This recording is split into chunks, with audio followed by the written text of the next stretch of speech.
મિત્રો એક USB light આવી છે।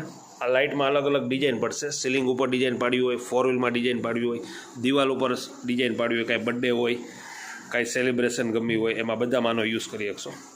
આગળ આ મુવમેન્ટ ફેરવશો એટલે લાઇટ અલગ અલગ થશે। આનો લાઇટ તમને ડેમો બતાડું અત્યારે। આ રીતે આ ચાર્જરમાં લગાવી આ રીતે દિવાલે લાઇટ થશે। આગળનું ફેરવશો એમાં અલગ અલગ આમાં મુવમેન્ટ તમારે જે રાખવી રાખી શકશો। બહુ સરસ આઇટમ છે। 150 રૂપિયાનો પીસ આવશે ખાલી।